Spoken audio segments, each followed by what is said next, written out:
Marouane Fellaini double sinks Crystal Palace as Manchester United march on. The only good news for Roy Hodgson was that his second visit to Manchester in a week did not result in another 5-0 scoreline. It could have done, but Manchester United were not exactly going flat out here. There was simply no need. That is the bad news for stricken Crystal Palace. There is so much of it, it is hard to know where to start. Probably the 3rd minute, by which time Manchester United had taken the lead and the visiting manager was already staring glassy-eyed into space in the manner perfected with England last summer. A sublime turn by Marcus Rashford on the left wing had sent Joel Ward so far in the wrong direction the Palace full-back practically had to pay to get back in, and left free to cut in along the goal line the England forward had the time and composure to look up and find Juan Mata waiting near the penalty spot for a goal to mark his 200th Premier League appearance. In truth, the game went a bit flat after such a sparkling start, with Palace doing their damage limitation work well and keeping two disciplined defensive lines behind the ball.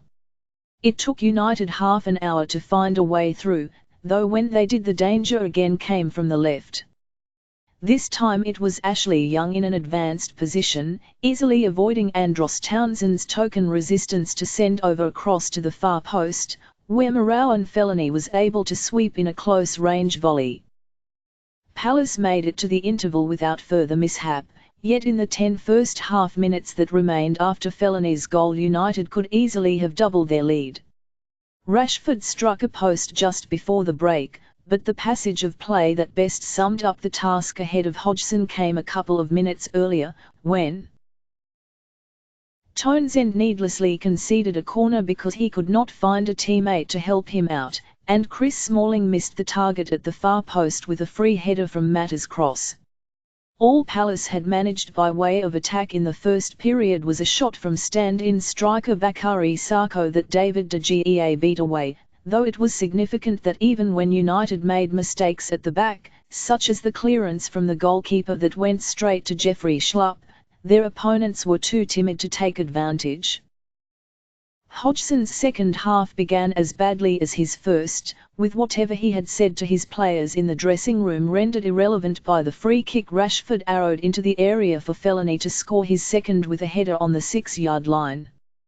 Wayne Hennessy had to get down low to stop Young adding a fourth a few minutes later, after Palace had rather dozily allowed the left-back to arrive unchallenged in the area to accept a short corner. Any semblance of a contest over, the only questions that remained as the game went into its final half-hour were whether Palace might manage their first goal of the season and whether Romelu Lukaku could break Luis Saha's record by scoring in each of his first 7 league games. One of those possibilities seemed much more likely than the other, but Lukaku seemed to have missed his big chance when the ball broke to him off Jesse Lingard, putting a low shot the wrong side of a post with the crowd so confident of his finishing prowess a goal was already being acclaimed.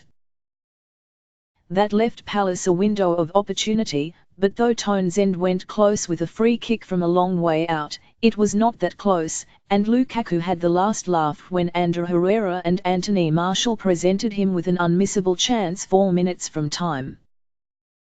So United climbed to the top of the table after scoring 4 for a 4th time this season, while pointless and goalless Palace must sit out the international break on the bottom with Chelsea to come when Premier League fixtures resume.